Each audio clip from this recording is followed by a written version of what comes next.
அனைத்து நண்பர்களுக்கும் பிறைசூடன் சார்பாக அன்பான வணக்கங்கள். இந்த வீடியோ பிடித்திருந்தால் லைக் பண்ணுங்கள், ஷேர் பண்ணுங்கள், கமெண்ட் பண்ணுங்கள், மறக்காமல் சப்ஸ்கிரைப் பண்ணுங்கள். வாங்க வீடியோ பார்ப்போம்.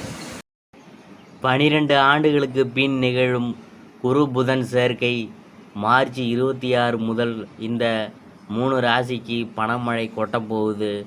வேத ஜோதிடத்தின்படி கிரகங்களின் இளவரசனாக கருதப்படுபவர் புதன். இந்த புதன் புத்திசாலித்தனம், பேச்சு, படிப்பு, வியாபாரம் ஆகியவற்றின் காரணியாக கருதப்படுகிறார். இந்த புதன் 27 நாட்களுக்கு ஒரு முறை ராசியை மாற்றுவார். மேலும் இவர் மிதுனம் மற்றும் கன்னி ராசிகளில் அதிபதியாவார். தற்போது புதன் மீன ராசியில் பயணித்து வருகிறார்.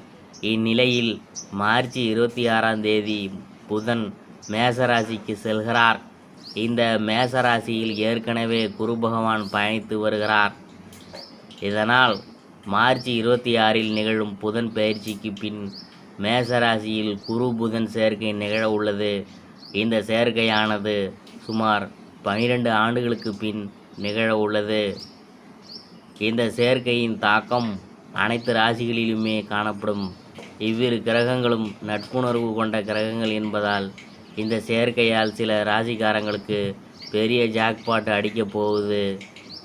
இப்பொழுது 2024 மார்ச் 26இல் நிகழும் குரு புதன் சேர்க்கையால் அதிர்ஷ்டம் பெறும் ராசிக்காரவங்க யாராருன்னு நாம் பார்க்க போகிறோம். அடுத்தது துளாராசியை பற்றி பார்க்க போகிறோம். துளாராசியின் 7வது வீட்டில் குரு புதன் சேர்க்கை நிகழ உள்ளது. இதனால் இந்த ராசிக்காரங்களுக்கு வெளிநாடு செல்லும் வாய்ப்பு கிடைக்கும். வெளிநாட்டில் பணிபுரிவங்க நல்ல பலன்களை பெறுவாங்க. இந்த காலகட்டத்தில் புதிய வேலையை தொடங்கினால் அதில் நல்ல வெற்றி கிடைக்கும். குடும்பத்தாருடன் உறவு சிறப்பாக இருக்கும். திருமண வாழ்க்கை மகிழ்ச்சியாக இருக்கும். திருமணமாகாதவங்களுக்கு நல்ல வரன்கள் கிடைக்கப்பெறும். சமூகத்தில் உங்கள் மரியாதை அந்தஸ்தெல்லாம் அதிகரிக்கும்.